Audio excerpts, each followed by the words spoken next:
Hi, everybody. This is Rose Odette with the Michigan Innovation Podcast, and we are so excited to have Max with us today from Adrenaline Interactive.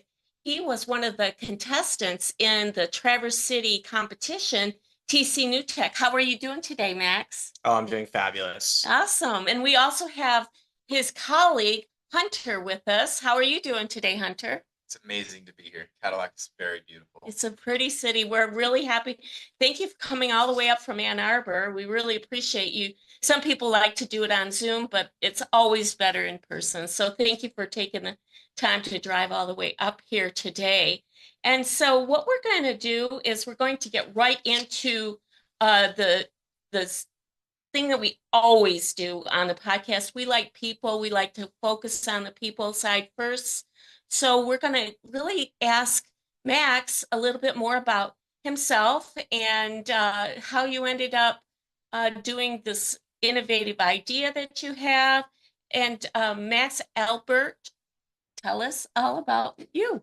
Fantastic. Yeah, happy to share. So, just a little bit about Adrenaline Interactive. We are focused on making ad experiences in games that are both better for the gamer and more valuable for the advertiser. We work with a lot of automotive and CPG brands like Maxxis Tires, Tillotson Automotive, Glow Beverages, and I've had some great traction. But I can start with my story if I got started. Would that be helpful? Excellent. Yeah, we'd love to hear. That's the thing about Michigan Innovation is that we have really interesting, innovative entrepreneurs right here in Michigan. I know that you both went to the University of Michigan, which is a feat in of itself. So we'd love to hear about your experiences and how you both met, and a little bit more about how did you get this innovative spark and this idea? Yeah, so I was actually an esport athlete in college. I played Hearthstone for the University of Michigan, which at the time was the fourth largest esport in the world. My claim to fame, my senior year, I beat the University of Wisconsin on the front page of Twitch on road to a 15-0 undefeated esports season, which was a total blast. Really? I had no idea that you had that. I think esports are so innovative, so cool and so new. That is, I had no idea you had that background. Yeah. So we have some really incredible talent of esports actually located here in Michigan. I had a lot of amazing, talented teammates that played my esport, Hearthstone, and then other esports like League of Legends and Super Smash Bros. And one thing I really loved about my time playing esports was how social it is, right? A lot of people get that confused. They look at gaming and they say, this is an anti-social media. Couldn't be further from the truth. I know that my teammates that played Hearthstone with me, they would travel 2 hours through the mountains if I had a flat tire to rescue me. Oh, isn't it great? Well, I have a son who's a gamer, and he totally convinced me of that a long time ago because I was a little bit worried as a mom, but he has more friends than a normal person that is just your run of the mill person who doesn't game. You have an opportunity to meet a lot more people. Yeah, absolutely. And it's a shared experience. People can enjoy it together and they can talk about it and they can talk strategy. And, like I think that this is a really important conversation, Rose, seriously. And I wish that we had it more. I'm the biggest advocate for healthy gaming and ethical gaming. And that means it's not a replacement for physical activity. I'm still the biggest fan of yoga and weightlifting. That's something that Hunter and I do together all the time. And team sports and getting outside. Gaming can be a fun supplement to that, right? And also a great way to make friends and build connections, but it's not the only thing in life. Well, you are a great spokesperson for that point of view. And I think that you're right, that conversation needs to be more prominent because there's so many naysayers when they don't know. They really don't. It's an example of when people make assumptions and maybe they aren't quite really the expert. They don't have the expertise to make those judgment calls. Wonderful. Well, it's good to meet you, and let's hear from your colleague Hunter. What's up with Hunter, and how did you end up in the world of gaming as well? Yeah, absolutely. So my background is also in computer science. I attended the University of Michigan. I was spending many nights in the Center for Entrepreneurship or around where Spark is. So that community really supported me. And I founded my first company there and really like had such a great time figuring out how to be an entrepreneur within that ecosystem. Um, when it came into gaming, that was actually my escape. So when I wasn't building a company or attending school, I was playing Rocket League. I had 4 PlayStations lined up with each of my friends inside of a single home, and we would all get together at night and play that game to the point where we became competitive with it. Um, Now, I'm not strictly right now in gaming, but it is always a part of my life and something that I talk to Max actively about and am a huge supporter and advocate of his vision. What he's doing is truly changing the industry, and he's so ahead of the curve. Absolutely. Wow. What a good, it's always nice when you can combine your passion with your efforts at work. Yeah, so I mean, maybe Rose, if you allow me some time, I can get into the whole story of how this was Please, founded. Yeah, please so do it. That's what we're just really curious about. This is a unique area, if I could Mhm. take a minute. Yeah, What I like to see myself as is I see myself as a strategist. And when I heard about Max's value proposition and incorporating advertising within gaming, and he showed during the pitch competition the numbers. They're staggering, and there's so much opportunity. I really see this as a breakthrough value proposition, and so I would be very interested in how you really think about this value prop and how you came up with it and how you believe you can really turn it into something that will scale. yeah, absolutely. So when I graduated from the University of Michigan, I went to go work at Ford Motor Company, fully expecting to have a software engineering career there. But automotive wasn't really my passion. Gaming was, of course, my passion, and I made mobile games on the weekends. In March of 2022, I collaborated with Donovan Peoples-Jones, who's a wide receiver for the Detroit Lions, and we created a sports game called Deep Pass Jam, which became the most popular Michigan-made mobile game in history. About 53,000 daily active users overnight, and it was a wild ride. It was so much fun. It's so cool and special to have so many people play and enjoy the creation that you've made. I can imagine Yeah, that's really something. it was That's a lot of special. people. Yeah. That's And a huge number. yes, and we were really excited. It was the 74th most popular mobile game in the US that month. Um, so we're really, really proud of the accomplishment. And we really adopted that Amazon philosophy of being customer obsessed. We interviewed our gamers constantly. How can we improve? What can we make about this game more effective, more fun? Eventually, we got to the point where all of them said interstitial ads, which basically means those interruptive, super annoying video ads that pop up on the screen as your game.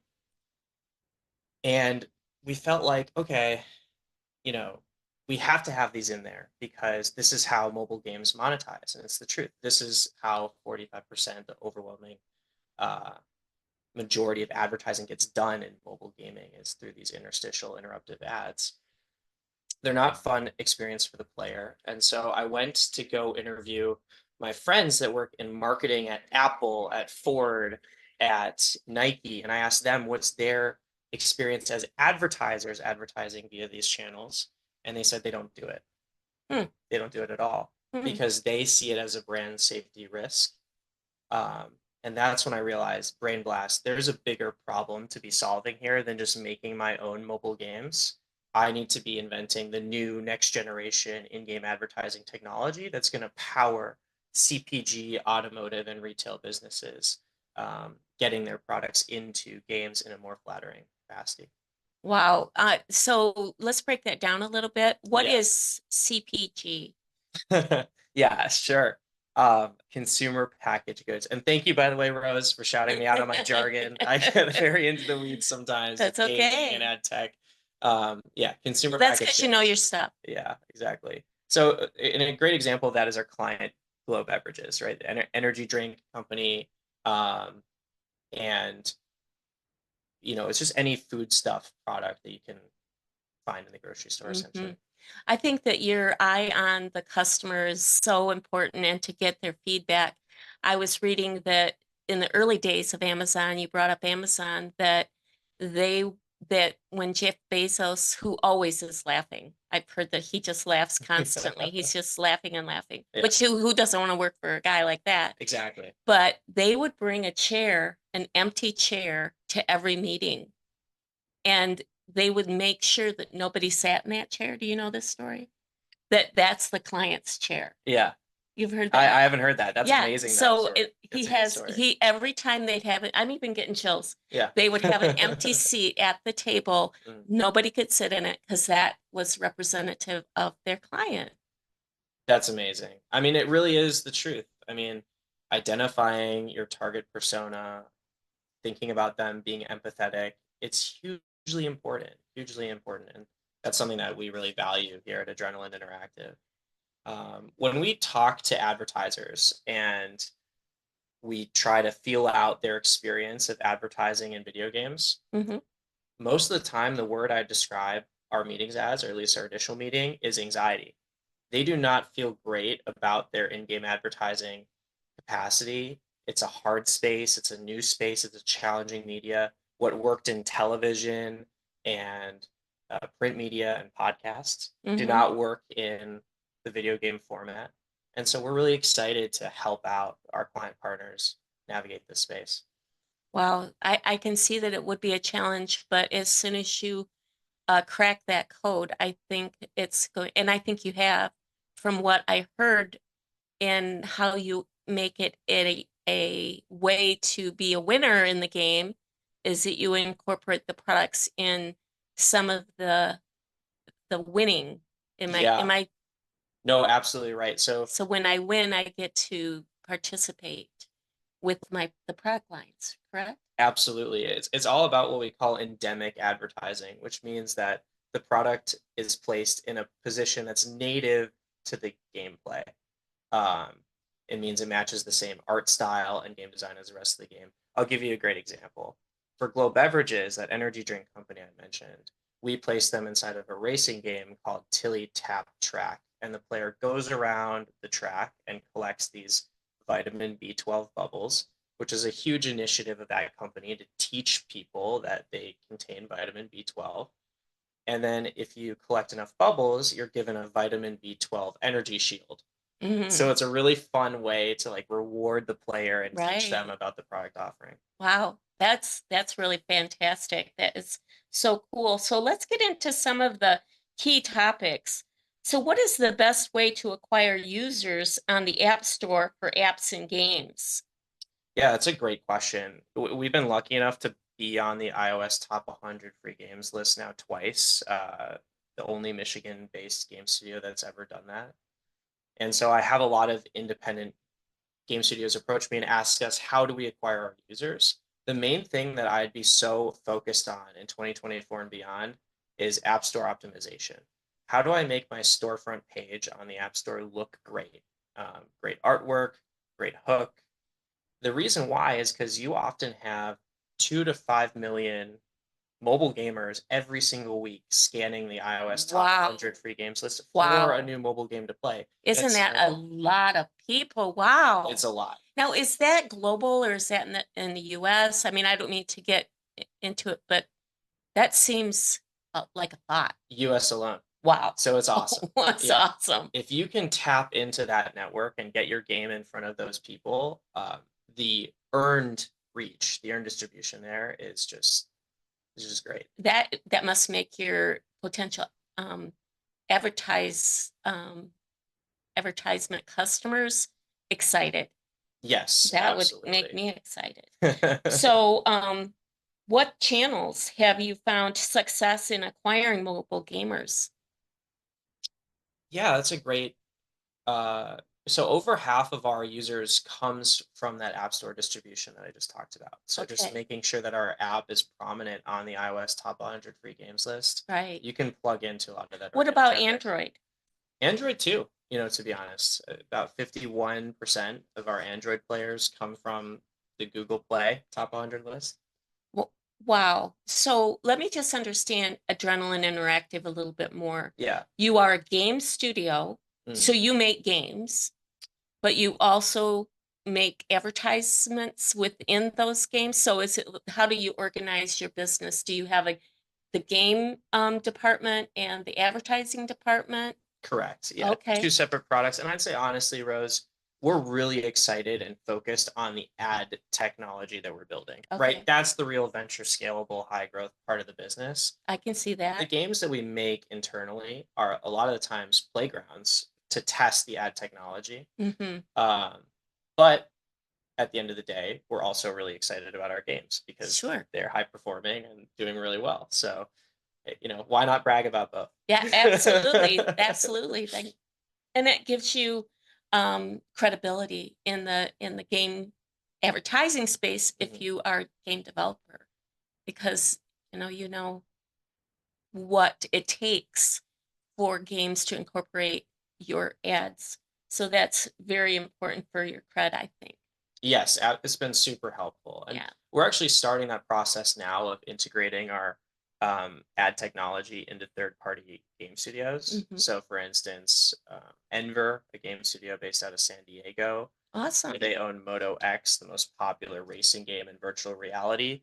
They're going to start to play some endemic ads in their game, leveraging our technology. And also Glossbird, a 16Z backed female owned game studio that makes fitness games for women. Very, Hmm. very exciting to get some retail Wow, clothes on there. that is really amazing. Yeah, Wow. thank you. So what is who would be your dream client? Who's like, if I were to have someone walk through the door and they were just spot on as a client that you'd like to work with, and why?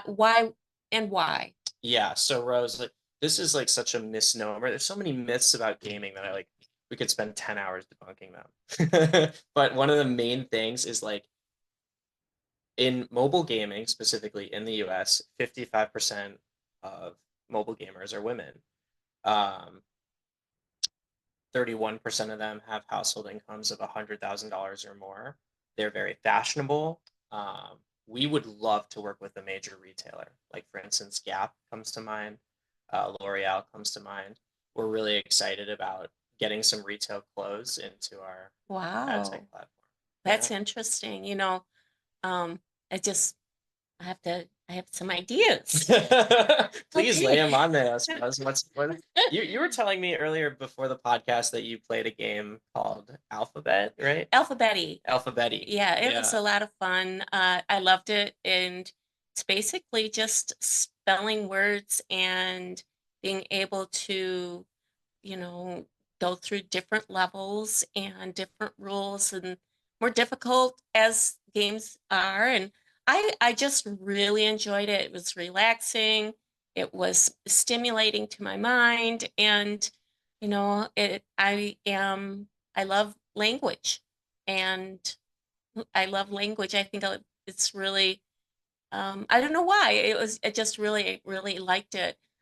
Regarding the fashion idea, Yeah. I know that Jamie Kern Lima, who sold her business to L'Oreal for over $1 billion, is an amazing entrepreneur. And she had a breakthrough value prop too. And I just think, and she's amazing. Um, so there might be some Yeah, I'll reach out to her on connection. email. Would love to get her opinion of Absolutely. the product at the Yeah, very least. she's got a big heart. She's written 2 books. Worthy is one that she's really pushing right now, and she's I've met her once, and she's amazing. Yeah. But Rose, can I jump in there really quick? Because you absolutely. mentioned the mobile game that you play, and I just want to Mhm. say that um, you're not alone. Like that's the truth. 2/3 of adult women in the US play mobile games every single day. and it's relaxing, and they say it's therapeutic, and it's something you do in the downtime, you know, in Yes. between meetings Right. and in transit, you know, in the car and Ubers. Um, and you know, it can be really an exciting place to advertise your Oh, product. I love it. You know, it whenever I get anxiety, it calms me down. It's a way that I can control you know, everyone and I'm an entrepreneur too, and an innovator, and we have our ups and downs and we have our struggles. And sometimes you just want to, you know, take a beat, take a breath, and getting just going into that game makes me calm. You know, it kind of gets me back on my even keel. You're hitting on such a great nerve for me, Rose. Like honestly, this is the reason why I'm in this business. Interstitial ads, the reason why they don't work, these interruptive stuff, is it takes power away from the gamer. Think about it, right? Gaming is a super unique media. Television, podcasts, print media. It's all what we call passive media. There's no choices. You're just consuming Yeah, the you're content. just yeah.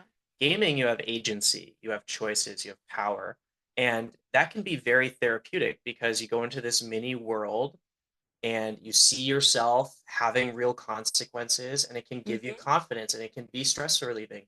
And then the moment that the advertiser comes in and rips that power away by making you watch a 30-second video Yeah, ad, it it turns you off. it's so bad. Yeah. So we're really solving that problem. Oh, I can see. I can visualize what you're doing and how that would be additive, not subtractive. You know, it would make make it because we all love to win.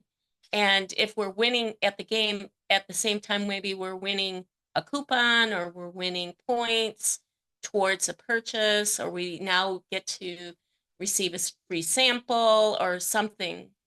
It's like a win-win. Yeah, yeah. And that's one of the things that we're really excited about our ad platform. We call it Endemic Plus, by the way. Right. Uh, Endemic. Endemic Plus. Yeah, we have That's your product. yeah, Okay. that's our ad network that you can integrate into. Okay. And Endemic Plus, it has this functionality that we love, known as a rewarded call to action, where we give players in-game rewards like that power-up shield, or it could be new skins or coins or new lives, um, for following some action. Typically, it's join a loyalty rewards program or visit a storefront. For instance, Glow Beverages, we have a call to action to go visit their storefront page. Mhm. They're loving the increased site traffic. What is it? Have you measured it? Yeah, we in Glow Beverages ads, we have an 8.9% click-through rate from the racing game of Tilly Tap Track to their website, which is 7.4% better than the average That's a interstitial ad. huge percent. We're really proud of it, and Glow is loving it too. So it's been a pleasure That's working with them. awesome. Wow, Yeah. that's very cool. Yeah. So there's a lot of legal challenges activating in-game advertising. Can you kind of net those out for us? Yeah, well, we're gonna need to hire your daughter soon to get. There you go. One of the most important things I think about in-game advertising is obviously a lot of brand partners want to leverage games to reach younger generations, and it makes sense, right? Mhm. Gen Z, Gen Alpha are the gaming generations. They game more than any other generation, but you have to be careful. There's laws in this country known as COPA, which are amazing. They dictate the rules of how you can and cannot advertise to children in predatory ways. And we've seen over the past 5 years, companies, big companies, get really bad results from their in game advertising campaign when they don't adhere to COPA. Okay. Yeah. Yeah. So make sure that you are following the laws and Right. advertising in an ethical and Yeah, responsible way. nobody needs those type of problems, that's Yeah. for sure. So gaming is exceptionally difficult industry to break into. You know, Sure. there's so many. When it comes to my mind, I remember when my son first graduated from high school, he wanted to be a game developer, and we went down to Full Sail. Hmm. Have you been to Full Yes, Sail? yes. They have an incredible program. Oh, I know. And when I was down there, we went to an open house and it was like going to a rock concert. Mhm. So there's a lot of competition, you know, for not only the game intellect, for it's a competitive place right now. There's a lot of people interested in it. How did you end up getting into that industry? Yeah, I think, obviously my time in esports really got me excited about the industry. And then once I was creating these popular games that were supporting me, I felt comfortable leaving Ford Motor Company to go out and pursue uh, this business that I'm currently in. But building here in Michigan, it has its perks and it has its cons. In Michigan, there's not that venture capital ecosystem that you might find in San Francisco or Austin, Texas. It's Miami as Miami. well. A pretty big gaming city. Seriously, yeah, in the world, there's a lot of great gaming talent in Miami. I know that Soft from Japan is really investing heavily. Yes. Yeah, Yeah, There. absolutely. they're big time in Miami right Yeah, now, aren't they? they have amazing investments in incredible startups down there, and they've really taken full advantage of the ecosystem because they're one of the biggest players. Right. I remember when they first entered that market, it was a big deal. Mhm. Yeah. So But there are challenges. There are challenges, but there are perks as well. And you just mentioned one of them, Full Sail. Michigan State has a top 10 university in the world in game animation and art. Oh, So when I go fantastic. to like conferences like Game Developers Conference and South by Southwest, and people always ask me, where do you get your art? Where do you get your art? I'm like, I'm not telling. Secret sauce. That's mine. Right. Yeah, and then obviously Michigan has some of the top programming talent as well. My alma mater, one of 8 schools that's preferred by Google in the world. So you have this incredible talent, and normally they go to San Francisco, they go to Miami, they go to Austin because that's where the gaming jobs are. But if we keep them here, I really believe that Michigan could be a top gaming state in the US. Well, I totally believe that. And I think the ecosystem's changing. Yeah. We're finding so much going on in Michigan. And I know that the Michigan Economic Development Corporation is so focused on growing innovative companies. And so I'm sure they really love having a game developing company right there in Ann Arbor. I'm sure that they Yeah. really like you. Absolutely. Yeah, they really do. We work with them heavily. And can I just say too, I feel so blessed to be a founder building in Michigan because of them. They're so supportive with regards to grant funding, talent matching, event planning. There's a lot of great camaraderie, meeting people like you, talented, amazing entrepreneurs that can give me advice. It's awesome what they do. So everything it sounds like we are really at the cusp. What would you say the next, 12 to 18 months may be some of the challenges that that are right on your, what keeps you up at night? What are your challenges, and how can our audience follow along or give you, participate? Certainly. Yeah. So we have a couple key dates coming up really soon, actually. Um, we have an influencer marketing day coming on the 17th for the Tilly Tap Track racing game, about 5.5 million in total following between all the content creators promoting the game. Yeah, so it's a big number. We're really excited about it. Our largest content creator day as a company. That's a lot of people. It's going to be great because it's going to get more eyeballs on the advertisers' ads. So they're excited about it as well, and they're heavily invested and involved in the process of partnering with these content creators. We almost call that game adjacent advertising because you're kind of marrying the in-game content with social media. So that's exciting. And then also I mentioned integrating the Endemic Plus platform into third-party game studios. We're excited about that. Definitely challenging. There's a lot to figure out technically there.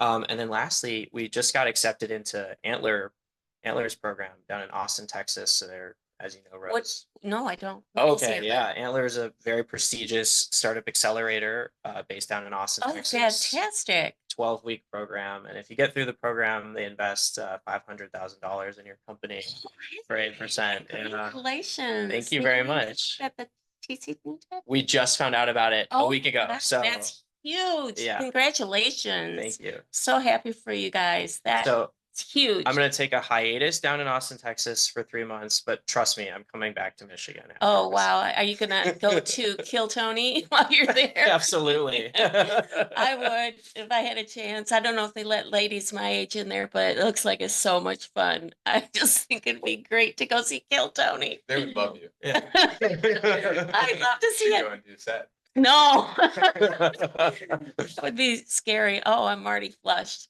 Anyway, what a fun company. I have a question Mhm. that I hope is okay. My question is about advertising. Yeah. And when I think about traditional advertising, and you said that what you're doing is really a new take on it. You've got agencies, you've got Google, you've got traditional marketing companies. When you look at the landscape of advertising and in the things that I just described, how are you going to disrupt that? Mhm. Yeah. Because it sounds to me like you're really in a disruption. You're Oh, yeah. kind of a disruption technology. Is that correct? Yeah, we're going to change the way that every mobile game is monetized. We're going to change the way that the Fortune 1000 advertise in new media distribution channels. So we really do feel like we're disruptive, and we have a great shot at owning the emerging $34 billion in-game advertising market. Um, that's just the truth.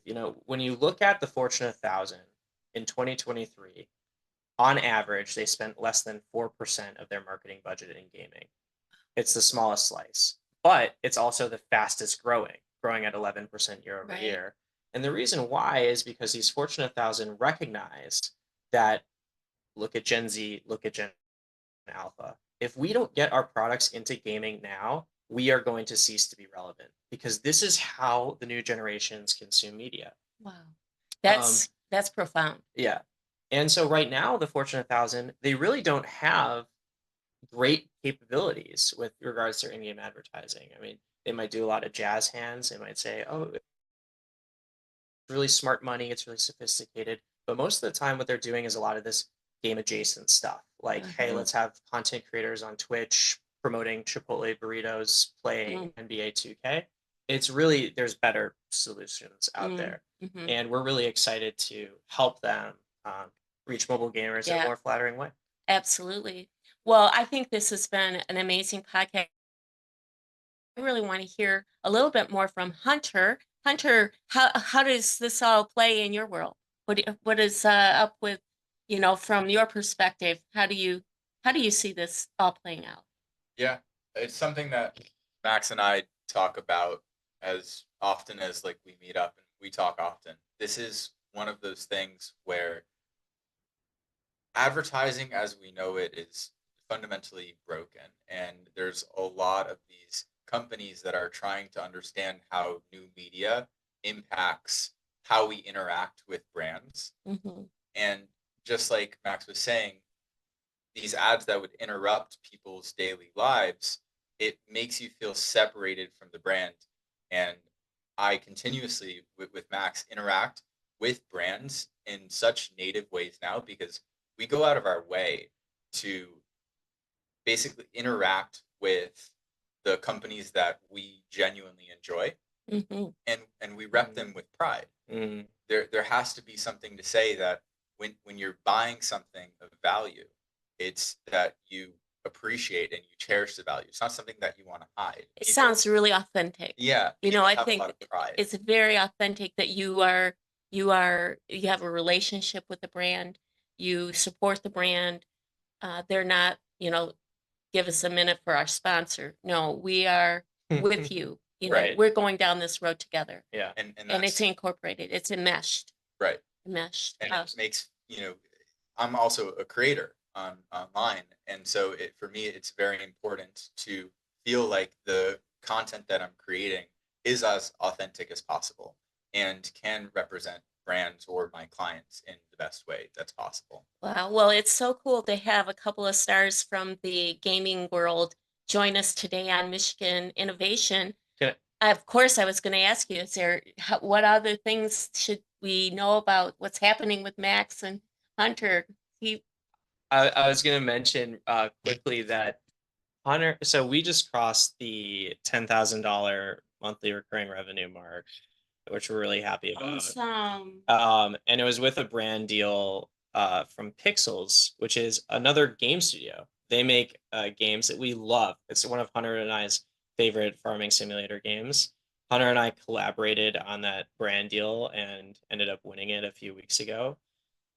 And they're going to be advertising their game inside of our ad network, inside of other games, which is a very Okay. strong use case for us, right? It makes Yes. sense. You Yeah. have gamers, you have a new game that you're promoting, let's promote it inside of other games. So we're really excited about the prospect here.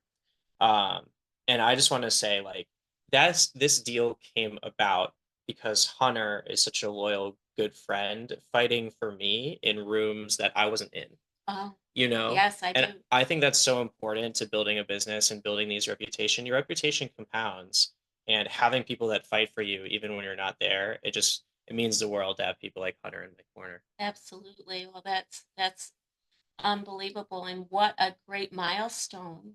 Mhm. So you have the relationship, you have friends helping, friends and family, but you're also hitting this 10K a month. What a great milestone. I can only see this going up, up, up.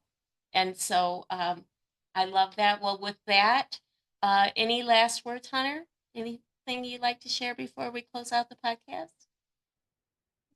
Maybe I was jump in and say Hunter and I love doing yoga together too. Maybe you can speak on that. Hunter's a aloe yoga. Oh, We do some flowing, some meditation together. So Yeah.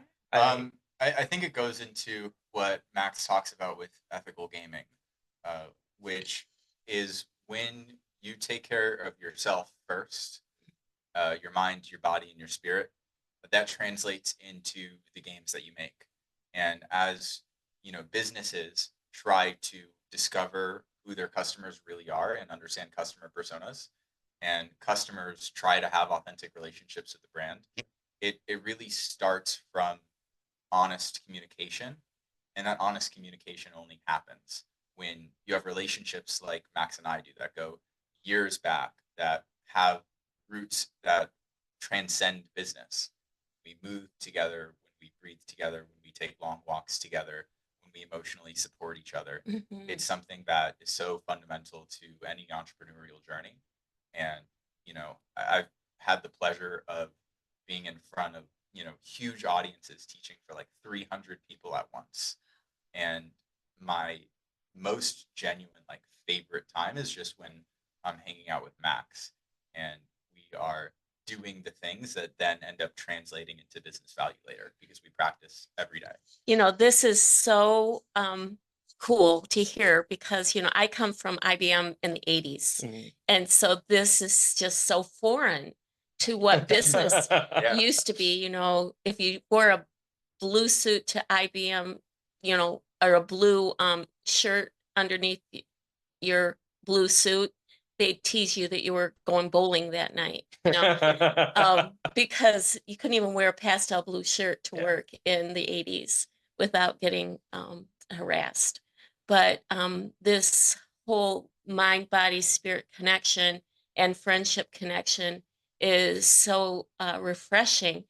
I would like you, though, Hunter, tell us a little bit about this aspect of yoga. I've never heard of that type of yoga that that you mentioned. What is the unique yoga that you do? I don't think it's particularly unique as so much as it is unbranded, if that makes sense. The value is the fact that I'm friends with Max. Okay. And the relationship that you can have with one-on-one with someone Right. is a little bit different than a classroom environment. What it basically means is that it opens up a two-way street, Right. where both people are teachers and both people are students. How did you find that safe place? Because I know that as an entrepreneur and as an innovator, we spend so much time alone, and we spend so Right. much time working on our business plan, our patents, our, value proposition, and, how do we get to market? And it sounds like you appreciate uh, a different approach. And I think our listeners could, because that's unique. I spend a lot of time with innovators and entrepreneurs, and to have a couple of very successful young entrepreneurs bring up the, the spiritual. spiritual side, it's quite unique. And how did you how did you go there? How did that come about? Yeah, it's a great You mean you question. had to be brave enough to do it, you know what I mean, to be able, because I know I go to meetings every week with entrepreneurs, and I see a lot of ego in the room, and it doesn't really lend itself to some of the things that you mentioned. And was it because you just had that synergistic vibe between the two of you? If I may, for myself, you know, getting your earliest customers as an entrepreneur is like the hardest thing to go through. Yes. To go from zero from one to actually get a paying customer, it's stressful and you have a lot of rejection. And honestly, like, just getting outside and exercising, it's so easy to forget about yourself and Hmm. stop taking care of yourself as you're trying to chase this first sale or even the next sale. Hmm. And so just having people like Hunter who reminds me, like, no, Max Albert, my body comes first, like exercise, flow, get into the Oh, gym, get outside.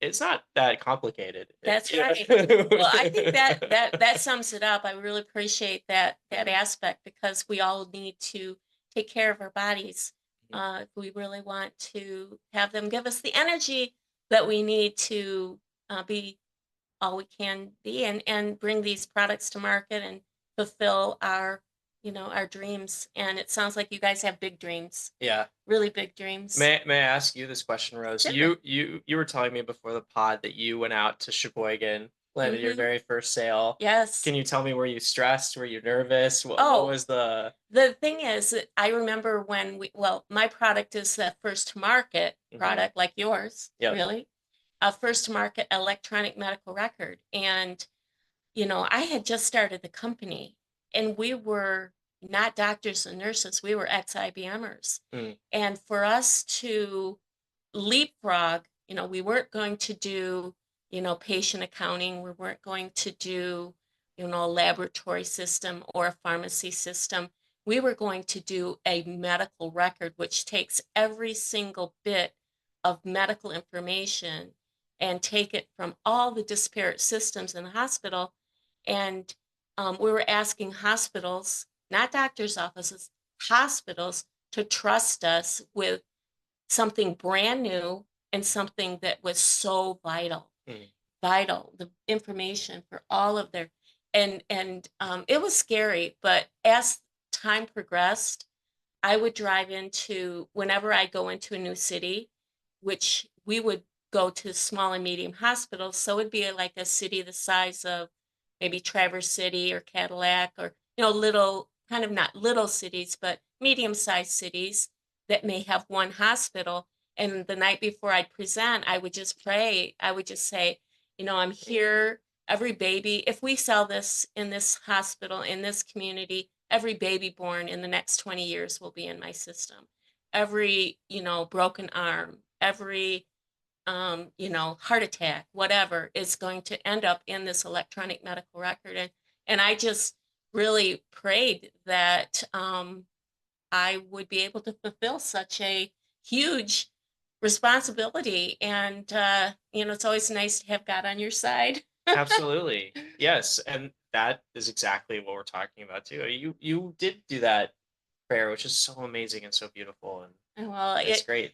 it was, again, I'm getting chills, because, we're instruments. Hmm. We're not, it's not about us, it's about doing God's work. It is. And with that, before I start really crying, this has been a very amazing podcast for Michigan Innovation. And Max, you are a sweetheart. And Hunter, I'm so glad you came to visit us today. And with that, we will close it out.